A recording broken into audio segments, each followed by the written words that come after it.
দিল্লির নির্বাচন ঘিরে সরগরম জাতীয় রাজনীতি। এবারে রাজধানীর লড়াই ত্রিমুখী।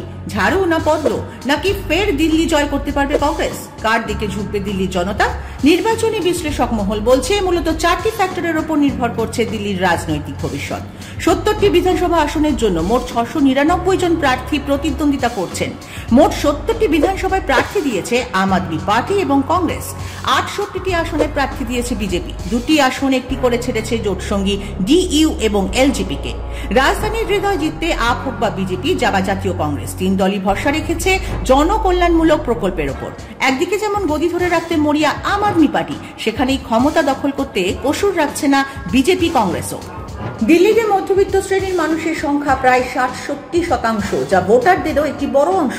সেদিক থেকে দিল্লিবাসীকে আকৃষ্ট করতে এবারের ভোটে কংগ্রেস, বিজেপি, আপ সকলেই নিজেদের ইস্তাহারে ঢালাও প্রতিশ্রুতি দিয়েছে। আপ ফ্রি বিদ্যুৎ, জল এবং নারীদের জন্য নগদ সহায়তার কথা বলছে। পড়ুয়াদের নিখরচায় বাস যাত্রা এবং মেট্রোয় ভাড়ায় ছাড় দেওয়া হবে। শুধু তাই নয়, পুরোহিতদের মাসে 18,000 টাকা করে দেওয়ার কথাও বলছে আপ। অন্যদিকে বিজেপি প্রতিশ্রুতি, কোনো চালু সরকারি প্রকল্প বন্ধ হবে না। গরিবদের জন্য 500 টাকার রান্নার গ্যাসের সিলিন্ডার, হোলি ও দিওয়ালিতে বিনামূল্যে রান্নার গ্যাস দেওয়া হবে। পাশাপাশি বিজেপি এবার নিজেদের বাজেটের মাধ্যমে মধ্যবিত্তদের জন্য ট্যাক্স অব্যাহতি এবং অন্যান্য সুবিধার কথা বলেছে। কংগ্রেস আবার যুবদের চাকরি ছাড়াও মহিলা ও বয়স্কদের জন্য নানা ঘোষণা করেছে। একই সঙ্গে জিতে ক্ষমতায় এলে মহাকুম্ভের মতো করে দিল্লিতে ছট পুজো হবে বলে তারা আশ্বাস দিয়েছে।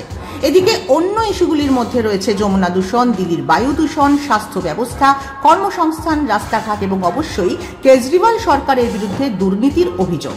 অন্যদিকে কেজরিওয়ালের দলের বেশ কয়েকজন মন্ত্রী এবং বিধায়কদেরও জেলে যেতে হয়েছে দুর্নীতির দায়ে।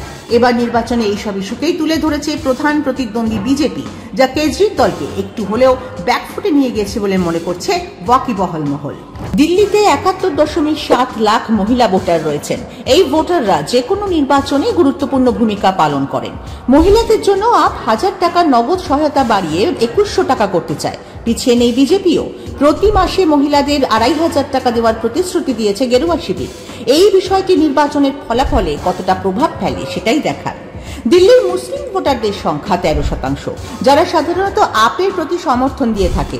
2020 সালের নির্বাচনে মুসলিম এলাকাগুলিতে ব্যাপক জয় পায় কেজরির দল।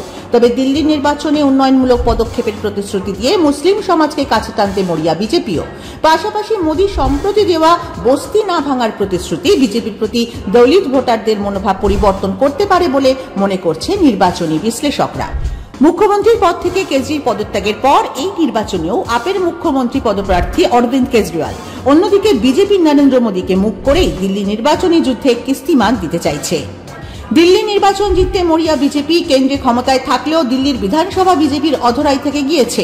2020 সালের ভোটে 62টি আসনে জয় হয়েছিল আপ। বিজেপি জিতেছিল 8টিতে। 15 বছর দিল্লির মাসনাদে থাকার পরও একটি আসনও জিততে পারেনি কংগ্রেস। এবারের ভোটে আপ, বিজেপি, কংগ্রেস সকলেই নিজেদের মতো করে ময়দানে যুদ্ধ জেতার জন্য প্রস্তুত। রাজধানীতে আম আদমি পার্টির আধিপত্য বজায় থাকবে, নাকি প্রায় 3 দশক পরে ক্ষমতায় ফিরবে বিজেপি, নাকি কংগ্রেস কোনো চমক দেবে, সেটাই উত্তর দেবে ভোট বাক্স।